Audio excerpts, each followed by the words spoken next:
بسم الله الرحمن الرحيم وايا كسو dhawaana barnaamijkeena MTV Somali Channel hadaan ugu cusub tahay please fadlan subscribe nagu leh ama hadii kale share like comment wax walba oo noo fududeey karo inuu barnaamijkan gaaro ummadda Soomaaliyeed meel kasta ay joogaan xaalana maanta inaan falaqeyno hadalka soo jeedinta oo madaxweyne Xasan Sheikh jeediyay dowladda federaalka baarlamaanka gudihiisa oo ku xisaabsan jawaab oo loo bixinayo dowladda Itoobiya oo hogaaminaya Abiy Ahmed oo shalay runtii soo saartay heshiis oo ay leedahay waxay la gashay maamul goboleedka Somaliland ee madaxweynaha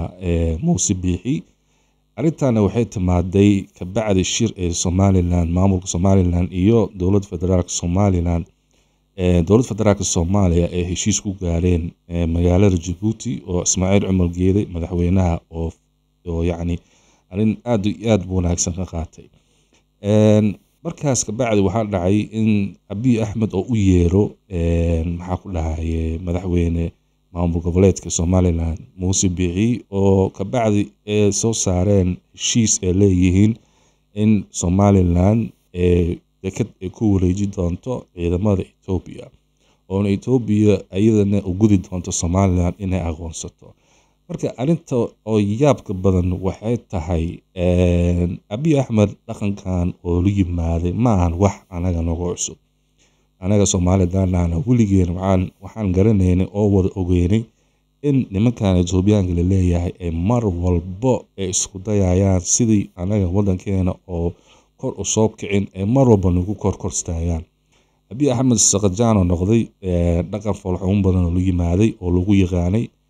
haddii shalay oo madaxweyne Farmaajo ee saaxiib ahaayeen hadda ma ahan saaxiib anaga noo dhow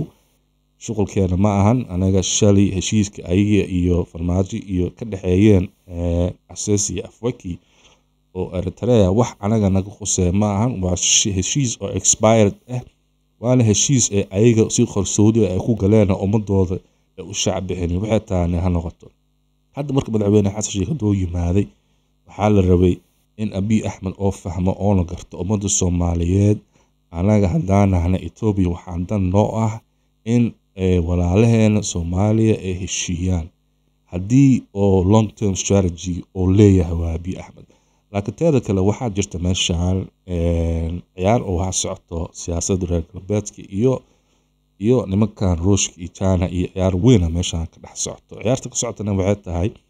adduunka waxaa la rabaa in la sameeyo dagaal weyn oo sukeeyo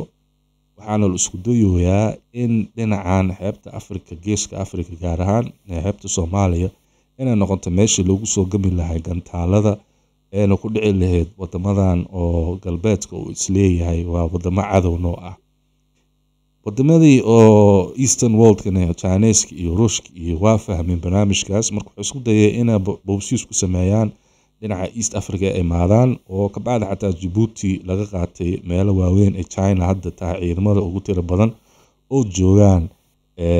wadanka Djibouti ayna ka tiro badan yihiin Faransiiska oo gumaysiga Djibouti ku haystay iyo Mareykanka xataa oo aad iyo aad ugu tiro badan yihiin marka Abiy Ahmed kulay barnaamijkiisa waxa arki doonaa meel u socoto maanta caalamna hadda ina falanqeyn isla sameeyno hadal jeedin oo madaxweynaha Jamhuuriyadda Federaalka Soomaaliya mudane Xasan Sheikh Maxamuud oo ku jeediyay baarlamaanka federaalka oo kaga hadlayo ama jawaab oo siinayo dhaqankan foosho xun oo la yimid Abiy Ahmed oo runtii leeyahay dhaqan aan naqaano oo wiligeena hadaan lahan ummadda Soomaaliyeed meel dheer ka aragnay inkastoo asiga ay ka dhacsan tahay in Soomaalida ay yihiin dad aanan u jeedin dhaqankiisa iyo waxyaabaha oo ay leeyihiin inay sameeyaan oo anagana kaga hormaa karno marka waxaan inaan isla fiirino hadal jeedinta madaxweyne Xasan Sheikh Maxamuud ka bacdina waa soo gali doonaa wixii aku dari karana waa ku daraa wixii asdhiga kar madaxweynaha ku saxsiya waa kulay waa sheegi doonaa wixii oo asdhiga kar madaxweynaha inuu si kale u dhaheeyna waa soo dhihi doonaa marka asla daawano hadal jeedinta madaxweynaha Jamhuuriyadda Federaalka Soomaaliya mudane Xasan Sheikh Maxamuud maanta sida ay odayaashii guddoonka noo ahaa ay uga taariikheeyeen u tilmaameen waa maalin aad iyo aad muhiim ugu ah taariikhda cusub ee Soomaaliyada cusub ee maanta hana qaaday ee wadadii saxda ahayd ku dhaqaaqday waxaan rabaa hadalkayga inaan ku bilaabo wax yar oo taariikhda laga hadlay hadda qaar ka mid ah dadka Soomaaliyeed meel kastoo ay joogaan iyo caalamkuba waxa uu markhaati ka yahay Soomaaliya iyo Ethiopia shalay deris ma noqon muddo fog oo qarniyaala ayay deris ahaayeen qarniyaashaas ay deriska ahaayeen in badan oo ka mid ah 600 sano 700 sano lagu qiyaasahay taariikh la yaqaano oo qoran ayaa ka dhaxaysay taariikhdaasi taariikh aad iyo aad u qurux badan ma ahayn taariikh dagaal iyo cunfi iyo colaad iyo burbur ku salaysan ayay ahayd taariikh jihaad waxa la yiraahdo iyo crusade waxa la yiraahdo oo saliibiyiinta iyo jihaadiyiintu ay ku dagaalamaan ayay ahayd taariikhdaas muddo dheer ay soo tixneed dagaaladii hadda dambe oo gudoomiyuhu uu ka hadlay oo inta badan Ethiopia nooga imaanayay laakiin marmarka qaarkood annaga naga imaanayay dabcan yaan soo marnay wadadaas iyo taariikhdaas waxay ku soo dhamaatay 1990kii markii dawladdii Soomaaliya ee Maxamed Siyaad Barre oo madaxda ka ahaay ay collapse garowday dawladdii Ethiopia oo Mengistu Haile Mariam oo madaxda ka ahayna ay collapse garowday labada dawladoodba ay burbureen taariikhdaas soo socotay ilaa qarnigii 15aad bilowgiisii iyo qarnigii 14aad meeshaas ku soo dhamaatay laba dawladood oo cusub ayaa Soomaaliya iyo Ethiopia ka hana qaaday jamhuuriyadda saddexaad ee maanta annaga aan madaxdeedii mas'uuliyiinteennii kan aan nahay ayaa Soomaaliya ka hana qaaday dadka Soomaaliyeed in badan oo kamid ah waxay isu sheegeen inaan loo noqonin taariikhdaas dhibka badan ee hore loo soo maray ee colaadda iyo burburka iyo dhibaatada madaxweynaha horta wax fiican oo tilmaamay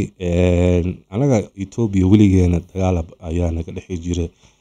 madaxweyne xasan sheekh wuxuu ku tilmaamay hadda 600 sano oo dagaal ah iyo weligeeda Soomaaliya iyo Ethiopia ku wada dhaxeeyay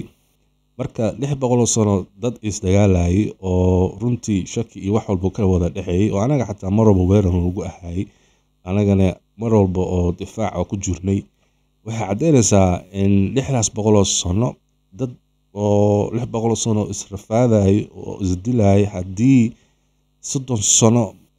saaxiibo kuma noqon karaan waa wax macquul ah maaha waa hal generation runtii marka waa ina ogaano anaga Ethiopia saaxiibo manihin mana noqon doono because 600 sano 700 sano dad isdiriray saaxiibo kuma noqonayaan 30 sano gudaheeda waa wax oo macquul ahayn wax oo psychology maskaxda diiday waayo waa one generation dadkii isdiriray wali waa nool yihiin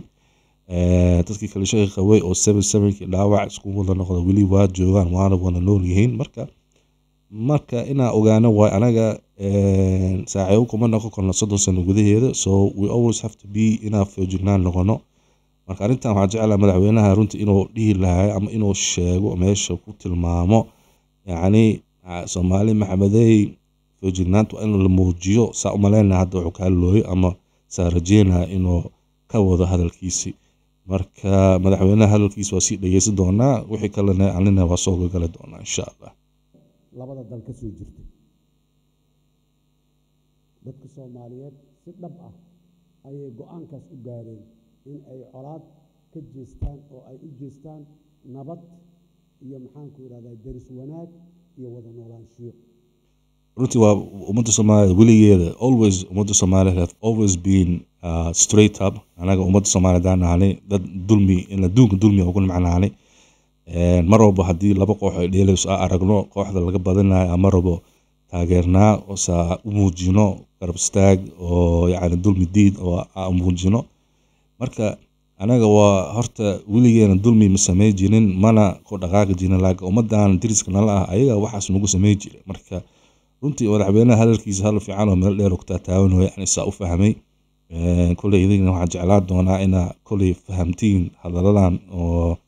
madaxweynaha runtii oo meesha ugu jeedinay baarlamaankan degdeg ah isku wacay arintii ka dambeysay ogeed marka madaxweyne xasan sheekh hadalkan oo siibad anagana kulay waa soo dhaxgal doonaa insha Allah waa midaas mid aan ku keenay sloganka maanta aan haysano oo Soomaaliya heshiis ah dawladana heshiis la ah dawladuna deriskeena ka bilaabata aan heshiiska la nahay nasiib darro inkasta oo dad badan oo Soomaaliyeed mar walba ay qabeen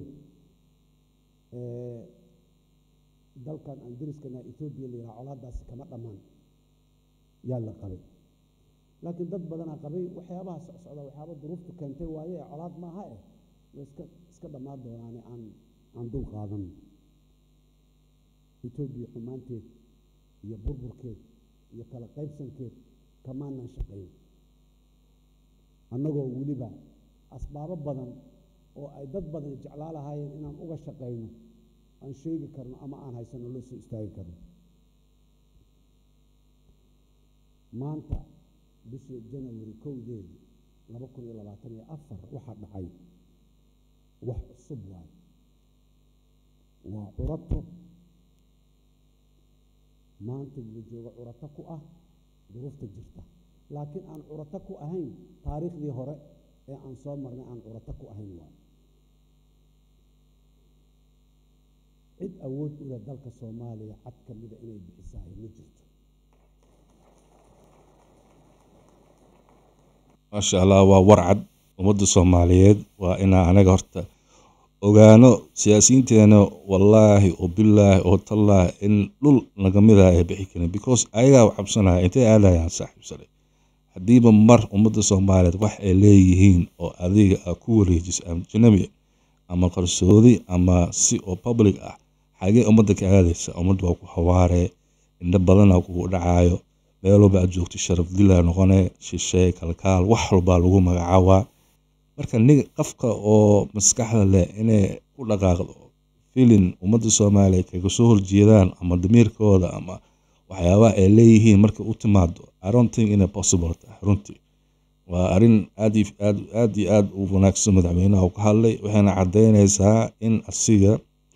oo waxaan iyo wixii dambe ama wixii hore ama heshiis ama agreement ama wax walba inuu asiga shaqo ku leeyahay weligiisa warka madaxweynaha Ruto aad baa ugu mahad celinaynaa inuu warkaas cadeeyo waaya madaxweyne noo sii wad hadalkaaga awooyaasheena diiday aabayaasheena diiday hooyooyinkeena iyo ayeesheena diiday annaga intaan nooleyn hadda diidnay sinna suurtagal kuma aha inta yartaa ee maanta Soomaaliyada aan haysano oo aan waliba hoosta ka qabno in badan aan naga maqan oo inay naga maqnaato aanay ahayn laakiin haddana aan inaan horumarsano nabadayno maxaan ku raadayay dadka ku nool iyo deegaanada wax aan qurxino aan ku ballanay maanta in ay cad ka mid ah u baxay dadka Soomaaliyeed ma ogola meel kastoo ay joogaan xuduudda gudaheeda kuwa ku jira xuduudda banaankeeda kuwa joogaba waan wada ognahay Soomaaliya qaanuunka caalamiga international law ma ogola waxa 1 January Addis Ababa ka dhacay qaanuunka caalamiga ay ka soo horjeedaan international law waxay ka soo horjeedaan international customary law xeerarka dhaqanka caalamka ka jira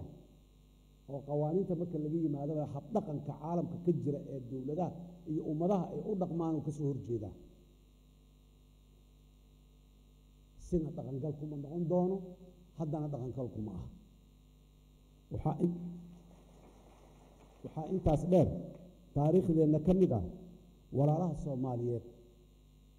ee waqooyiga Soomaaliya ku nool ama Somaliland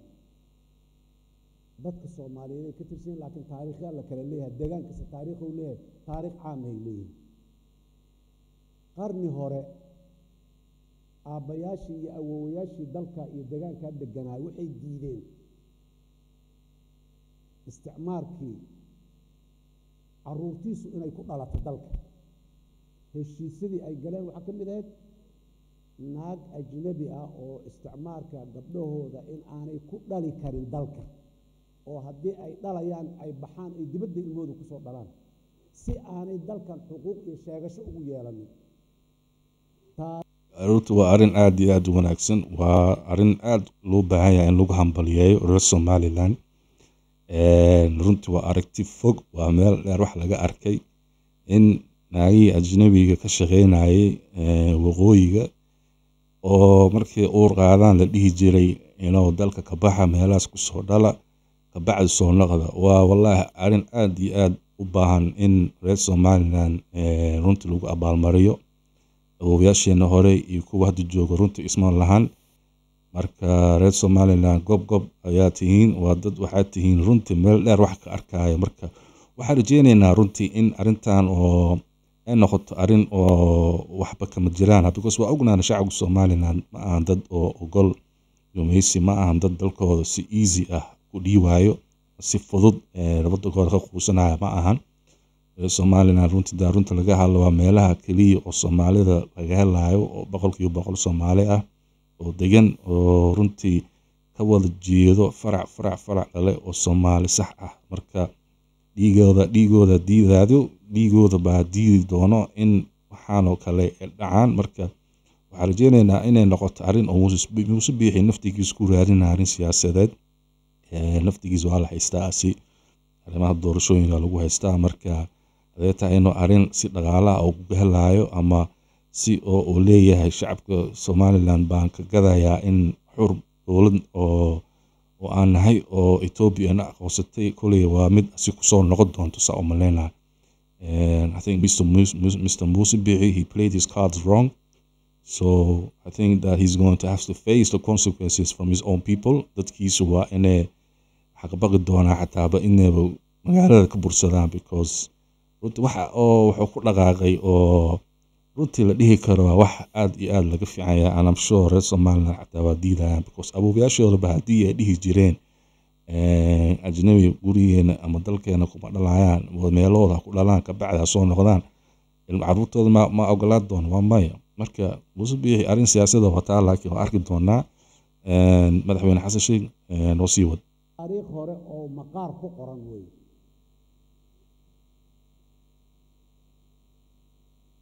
maanta haddii ay nool yihiin maxay dareemi lahaayeen maanta qarniga 21aad awoowayaashaas carruurtoodii qaar ka mida dalkiian gobol ka mida bixinayna inay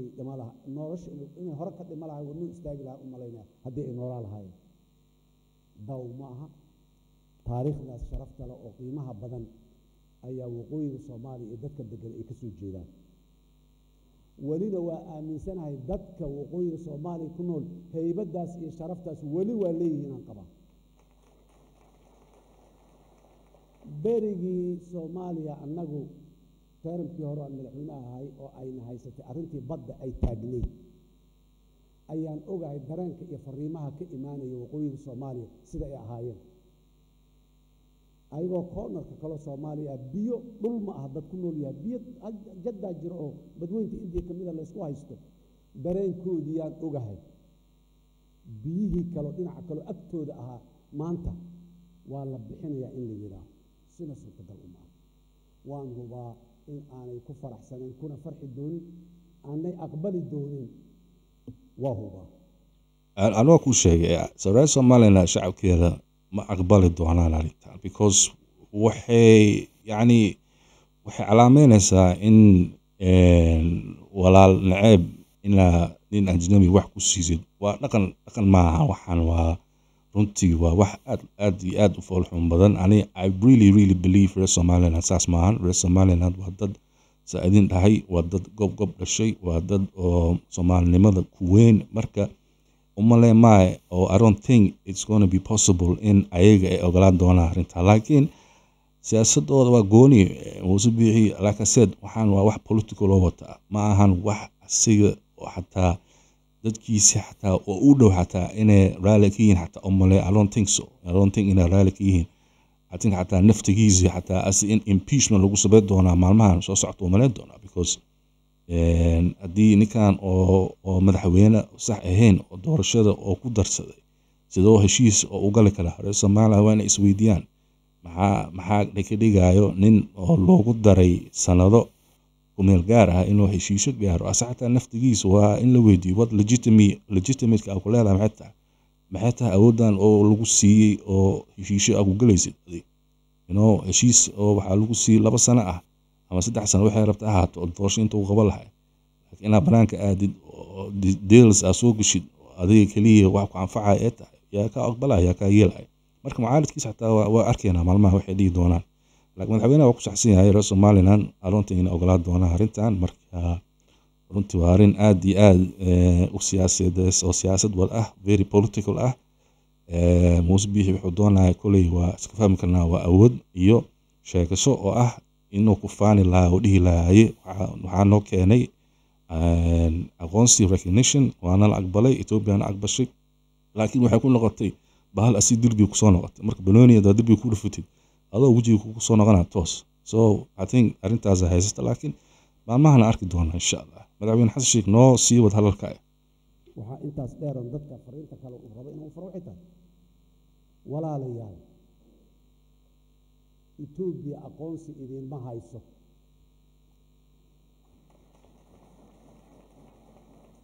aqoonsiyan idin siina hadday tiraane aqoonsi jira ma aha dad jiro oo Soomaaliyeed oo haddaba jira nabadaysan barwaaqaysanatiin oo Soomaali inteeda kalena colaad idinma qabto wax kasta oo na dhaxmaray oo hore oo dhacay xanuun kasta oo hore la dhaafay wax kasta oo tabasho ah oo jirtay ma goyso dhulka qaar ka mid ah bixinaya marna ee aqoonsiyan ka dalbanayna ma goyso waxaan rabaa dadka Soomaaliyeed oo waqooyiga Soomaaliya degan inaan xusuusiyo taariikhda Ethiopia iyo Eritrea ay ku midoobeen iyo markii dambe meesha ay tagtay inta dadka Eritrea ay ku qaadatay midowgii Ethiopia ay la midoobeen iyo ogolaanshii Ethiopia ay ogolaadeen meesha ay ku dhamaatay iyo intay ku qaadatay waa arrin aad iyo aad madaxweyne xasan sheekh oo taawano hadii la fahmi karo waaye runtii Eritrea waxay la soo gashay halgam aad iyo aad u badan sidee ka go'ay lahayd Ethiopia because waxay ogaatay in Ethiopiaanka ay yihiin waxay yihiin waa dad wax hadii kugu dhigaan oo aska fuji karin ma fahamto marka waa dad baahay socoto waa dad oo ayaga dhan wada ah maaragtay wax raadis oo suuq oo ay haysanin oo firfircoonin oo dad furfuranaheen oo xataa yani dabeecad leheen marka wax walba ay helaan wax walba inay ku dhigaan ay sheegtaan waa marka wax laga aqbali kala ma ahan runtii marka madaxweynaha I think wuxuu dhahay oo hadda anaa ka fahmay inuu yiraahday shalay Ethiopia Eritrea shalay dhibka soo martay Ethiopia waa ogtihiin be careful ee salaaliya marka Somaliland waxaa la rabaa in la ogaatiin wadankan inaga iska leh Soomaali baa leh nin Ethiopian iyo nin meelahaas ka yimid shughul kuma laha meeshaan mana degi karo mana iska dhacsiin karo inuu dego because dadkiina horaa diiday dadka idin dhalaa diiday marka dadka idin dhalay hadday diideen oo idinkana soo ogolaan kartiin marka dadkaas idin ma dhalan miya marka waa inaan anaga ogaano waxaan waa arrin siyaasadeed oo Muuse Biixi oo wata laakiin meesha aado iyo meesha wax u rabo isma lahan meesha wax u rabo waxay ahayd inuu dhaho oo ku faano aniga wadanka soo xureeyay aqoonsiga noo keenay iyo sheekadaas laakiin baashan dirbi ugu dhacday because Ethiopia oo ku aqoonsanaysa waxba maaha waa scam sheeko scam oo kale waa sheeko adi lagu dhahay inta credit card-ka keen kaarka lacagta laga shubtay waxbana ma lagu siin waa scam sheeko scam ah marka I know Somaliland na fahamsantiin arrintan laakiin runtii arrin aad iyo aad laga fiirsado waaye marka madaxweynaha runtii meel badan oo ka taataawanayaa marka aasiin dhageysano wada la sahmiya meeshaas naga jirto dawladda Ethiopia waxaan leeyahay dadka reer Ethiopia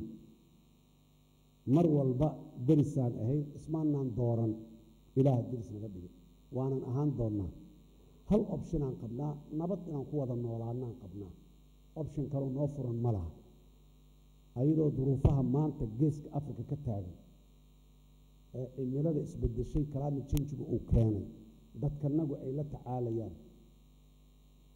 ayada oo maanta la og yahay argagixisada geeska Afrika ka jirta dadkanagu inay la tacaalayaan ayadoo la og yahay badda cas ee hadda la hadalhaya xaaladeedu sida ay tahay oo cadawiyada faraha badan maanta ay geeyigan geeska Afrika ay ka jiraan in yaro shidaal lagu sii shubay sax ma aha Soomaaliya Ethiopia macaamilkeedii sanadihii dambe Prime Minister Abiy Ahmed waxaan leeyahay faragelintii Mala Zanaawi markuu Ethiopia madaxda ka Soomaaliya uu ku sameeyay Al-Shabaab ka dhashay shabaab ka hor ma joogin dalkan maanta oo aan shabaabkii ka adkaanay oo baabi'intoodii ay joogno oo ay madaxdoodii mas-uuliyiintoodii isu soo dhiibayaan oo dhulkii in badan oo ka mida aan ka hayn inta kalena aan ku sii soconno fursad kale in loo abuuro shabaabku ay soo istaaga xalaya ugu dambeysay degdegsiinyo waad maqlayseen shabaabku waxay ku hadlayeen cali dheere xalay wuxuu ku hadlayay waad maqlayseen fursad kale iyo slogan kale oo dhallinyaradeenna ama nationalistis ha ahaadaano ama wadaadda ha ahaadaano ee si uun u fogaaday lagu soo recruit gareeyeen shabaabku ay ku helaan dhallinyaro badan oo ay soo xeraystaan oo ciidan u noqoto ayadoo maanta dhallinyaradii ay ka soo wada tegayso arrintaani waa arrin kale oo fursad kale abuuraysa waaye arrintan waa arrin aad iyo aad madaxweynaha runtii oo walaahi wax badan oo dadka ani wax badan kulay ka fahmay hadaa adiga dhegeysaha tahay oo nagu cusubtaa please fadlan share ama subscribe noo taabo laakiin madaxweyne runtii wax badan oo ka hadlo meel dheer oo ka hadlay wuxuu yiraahday Meelasalaawi markuu joogay wadka markuu asiga qaska ku waday balaayaan ugu dhalatay balaayada markaan ka talaabsanay oo ka badinay haddana balaayadii ay rabtaa inaa soo kiciso because waxaa rabtaa inaa dhalinyarada ay ku biiraan balaayadaas oo ka bacdina u noqoto si oo ma aragt ayaga yani oo dab oo soo kululeenayo oo soo nooleenayo kale ma fahmaysaa marka wuxuu rabaa in dhalinyaradii oo la marhabaabiyo oo la dhaho dowladda wadaniyad ma ahan anaga wadaniyad ah ee marka balaayadan fursad u hesho ee soo kacda marka anaga yeeli meeno taas horta waa ina ogaano Abiy Ahmed horta runtii anisaa sheega waaye ninka waa nin kibray runtii waa nin aad iyo aad u kibray ani madaxweyne xasan waxa dhihi lahaa horta arrintan marka la dhameeyo nimankan oo meeshan kininkishana joogo ani waxaa qabaa inay wadhahaan anaga maamul oo waxaan nahay oo gooni goosad ah in ayaga lagu jeeriyo ma fahamsiin haddii la jirto odayaal oo reer jigjiga kusoo jeedo la martiqaado oo lacag la siiyo hadhow ay ku noqdaan si oo dhaan anaga Mustafa Agjar iyo wax la ma aqoonsano marka anagana dawlad ka madax banaan dawladda Itoobiya marka waxyaabahaas inaan meel dheer ka fiirino waay aniga kulay waxaan jeclaan lahaa madaxweynaha inuu arrintaas wax fiican oo meel dheer ku taabto kulay nimankan anaga intee waxaan ugu jeedin lahaa ayaga dab ah ku daarno saaqo aniga marka madaxweynaha runtii wax fiican oo noo sheegay Meelasalaawi shalay haduu balaayo ugu abuuray balaayada markaa ka badi rabno ku istaagnay ayaa la rabaa balaayadaas in loo soo kacsho haddana si dhalinyaradeena ay ku biiraan marka taas yeeli mayno madaxweynaha runtii meel dheer oo ka hadlay kii fahmaana waa fahmay marka hadalkiisa madaxweynaha ha sii dhageysano nama qabato Soomaali haddaan nahay meel kastoo aan joogno gobolka geeska Afrikana ma qabato gobolkan hadduu la tacaalayaa oo meel kasta colaadi ka hursan tahay Soomaaliya xidig soo iftiintay oo gobolka geeska Afrika ka soo dhex iftiintay oo nabad iyo maxaan ku deganaanshiyo u sii socota ayay ahayd waa ka xunnahay in ay arrintaani soo dhacdo xilli ay sidaas ay muxuu ahaay arrinta ahayd oo shabaab oo sii dhimanayana aan tallaabooyinka aan qaadaynahay ay dhiig ku shubaan aad iyo aad ayaan uga xunnahay dadka reer Somaliland ee walaalaha ah mar kale waxaan leeyahay walaalayaal colaad iyo dhibaato idinka soo jirta halkan waxaa idinka soo jiraahay waa walaalo walaaluhuna waxaa la yidhaha camal walaal ama carada walaalka gasha camankay gashaha la yidhi carabkaana looga bixiyaa macnaheedu waxay tahay walaalka haddii uu kaa caroodo haddee waa walaalka xaggee tegayaa barye unbuu isgooni yeelayaa laakiin marka dambe haddaad la hadasho carabkaa looga bixiyaa macnaheedu waxa waaye waa la wada hadlaa wada hadalkiiaan ogolayn wanaagaan ogolayn weligeen iskuma dayin gobnimada Soomaaliya sovereignty-ga dalka Soomaaliya ee dawladda federaalka ah iyo golayaasheedan ay mas'uulka ka yihiin in lagu cadaadiyo wax loogu dhimo maxaan ku iraadaaye lagu waxay Somaliland weligeen kamaanaan shaqeyn hadday colaadi ka dhaxdhacda dhaxdoodana mar walba hadalkeenu wuxuu ahaay hala dego hala dejiyo hala heshiiyo oo hala nabadoobo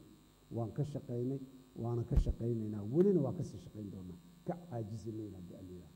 laakiin dalku waxaan rabaa dalka annagu ma lihin annaga maanta joogna ee talada joogna mustawa kasta talada aan ku joognay dhulka annaga ma lihin sifo aan awood iyo aan u leenahay inaan bixinana ma jirto awood sharciyeed iyo awood damiir iyo dadnimo oo na siinaysa dhulkeenna qaar inaan bixinna ma jirto dhulka waxaa iskale generationska soo socda ee qarniyaasha soo socda soomaalida ee jiri doona ayaa iskale geyiga sidaa daraaddeed waxaanan annagu lahayn awood uma lihin inaan bixinno madaxweynaha runtii aad ugu saxsan yahay waddankan dadka leh weli ma aan la dhalanin marka runtii awood ama sharci ama wax af soomaalnimo ama khiyaano waxa adi aad ku bixi kartid awood ilaahay ku siina ma jirto maana jiri doonto waddankan mar walba waxaa iska leh dadka weli aan dhalanin dadka dhashadana waardiyaal ka yihiin marka runtii madaxweynaha arrintaas arrin aad iyo aad u fiican u ka hadlay but keep going Mr. President wada noolaansho iskaashi dhaqaale waa waxa aan raadinayno oon suuqa bariga africa aan uga mid noqonnay oon muxuu ahaaye home economic integration initiative-ka la yidhaahdo aan u wadno wax uga shaqaynaynay gobolkaana inuu wada barwaaqoobo oo maxaanku idhahdaaye wada nabadoobaan ka raadinayna aan ka shaqaynayn kamaanaan shaqaynayn inaan gobolkaas weynaan jiriyo hayna soomaaliya dhexdeeda inaan cunfi colaad ku soo celno walaalayaal shalayna waa naga go'nayd maantana weli waa naga go'an tahay taako dhulka soomaaliya ka mid ah inay baxda ma ogolin sifo aan ku bixi karnana ma lihin annagu sidaan horeyba ummadda soomaaliyeed uga ballan qaaday haddaan madaxweyne ahay iyo haddaanan ahaynba taaka dhulka soomaaliya ka mid a inay baxda waa ku celinayaa taaka dhulka soomaaliya inay baxda ma ogolin aan isku kaashanno dalkanaga inaan difaacano aan isku kaashanno inaan ilaalinno geyigeenna wada jirkiisa soomaaliya ayadoo intaan ka taag daran ayaan ay soo ilaashatay dhulkeeda caalamkana waa uga mahad celinaynaa lagu kaalmeeyey inaan dhulka ilaashanno maanta waa ka taag roonnahay intii hore hadday tahay xag dowladnimo hadday tahay hay-ado dowladeed iyo hadday tahay diblomaasiyadda muruqa diblomaasiyadda aan leenahay hadday tahayba intii hore waa ka taagranahay waxaan mar kale baaq u jeedinayaa dowladda Ethiopia wax badan oo wanaagana way naga soo dhexeeyeen wax badan oo wanaagana way noo matlanaayeen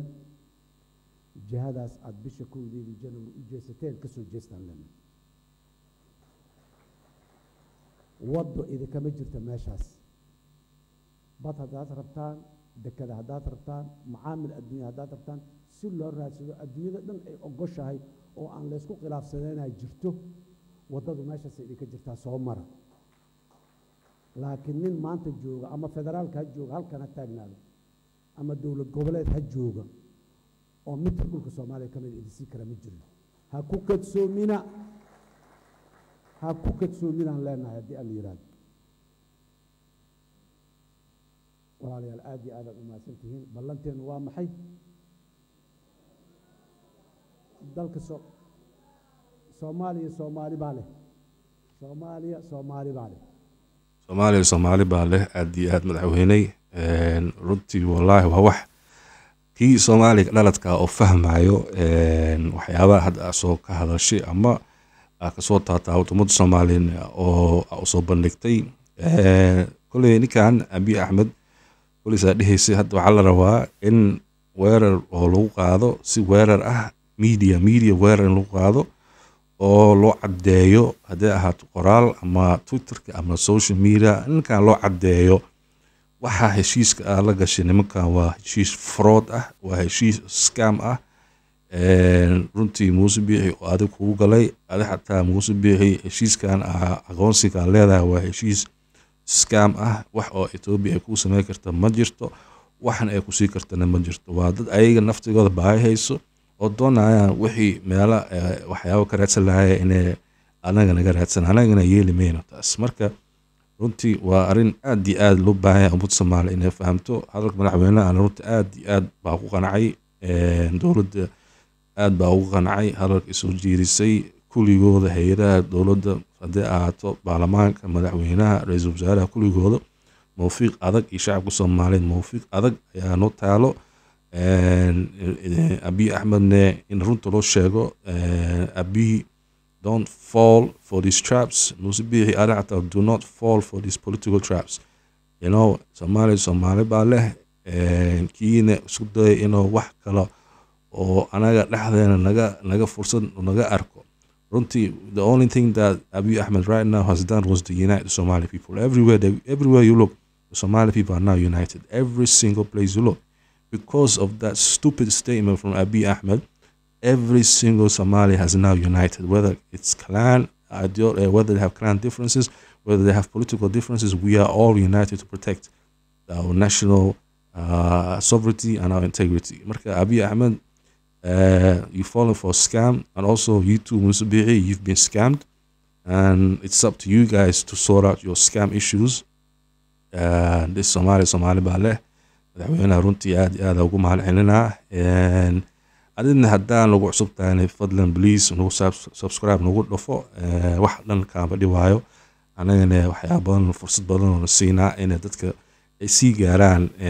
hadaladeena oo aan u jeedno in dhalinyarada nala fahmaan wadankan anaga leenahay oo mar walba difaacisa diyaarunahane marka please like xataa ku dhufta subscribe dhaha si faafiya Soomaali hal noolaato Soomaali ha jirto Soomaali baa leh Abiy Ahmed shughul kuma lahan weligiisna shughul kuma lahan doono mana ahan Soomaali managa tirsano marka Somalia is not it's his party this is Somali party madaxweyne xasan sheegnay runtii mawfiiqan adag oo soo jeediyay waa ku raacsanaanay mucaaradka xataa waa wada hadleen kuligooda waxay wada soo saareen mawfiiq adag in Abiy Ahmed oo naftigiisa scam artist oo yahay oo rabo inuu scam gareeyo Musbihi amadahay reer Soomaaliya because reer Soomaaliya waa dad gob dhashay waana dad diidan arintan oo runtii ay og yihiin in arin waxba kama jiraan marka hadaan ku subtaa fadlan please subscribe noo dhaha waana ku baastihiin waxaana ku soo leenahay ku soo dhawaada MTV Somali channel